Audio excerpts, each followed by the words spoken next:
Praise the lord. యాత్రికుని ప్రయాణము John బెన్యన్ మొదటి భాగము. క్రైస్తవుడు అయితే నీవు ఇప్పుడు పశ్చాత్తాపపడి దేవుని తట్టు మనస్సు తిప్పుకొనలేవా?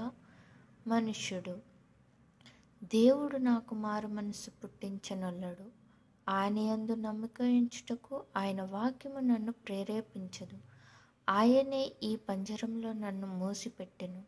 లోకులెవ్వరూ నన్ను విడిపించలేరు. అయ్యో, నిరంతర కాలము, అంతము లేని కాలము, ఆహా, అనంతకాలమందు నాకు సంభవించబో వేదన భారము నేనిట్లు భరించగలనెను.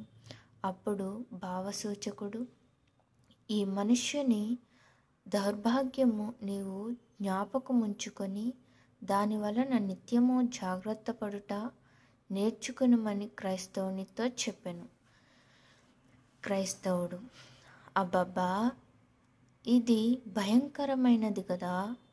నేను మెలకువపడి సుబుద్ధిగా నడుచుకొనుటకును నేను ఈ మనుష్యుని దౌర్భాగ్యమునకు కారణమైన వాటిని తప్పించుకొనున్నట్లు దేవునికి ప్రార్థన చేయుటకును దేవుడు నాకు సహాయము దయచేయునుగాక.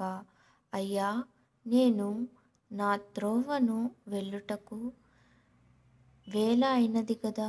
భావసూచకుడు, నేను ఇంకొకటి నీకు చూపించు వరకు ఉండుము, తరువాత నీవు నీ త్రోవను వెళ్ళవచ్చునని చెప్పి తిరిగి క్రైస్తవుని చేయి పట్టుకొని పడక గదిలోనికి అతని తీసుకుని వెళ్ళెను. అతడక్కడ ఒకడు పడక నుండి లేచుట చూచెను.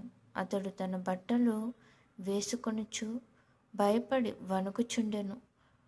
అప్పుడు క్రైస్తవుడు, ఈ మనుషుడు ఎందుకు వణుకుచున్నాడని అడిగెను. భావసూచకుడు, నీవు వణుకుటకు కారణము క్రైస్తవునితో చెప్పుమని అతనికి సెలవిచ్చెను. గనుక అతడు చెప్పినదేమనగా, ఈ రాత్రి నేను నిద్రించుచుండగా ఒక కలగంటిని. అప్పుడు అదిగో, ఆకాశ విశాలము మహా గాఢముగా నలుపు కమ్మెను, మరియు అతి భీకరముగా ఉరుము మెరుపు పుట్టెను. అందువలన నాకు మిక్కిలి యాతన కలిగెను. Thank you.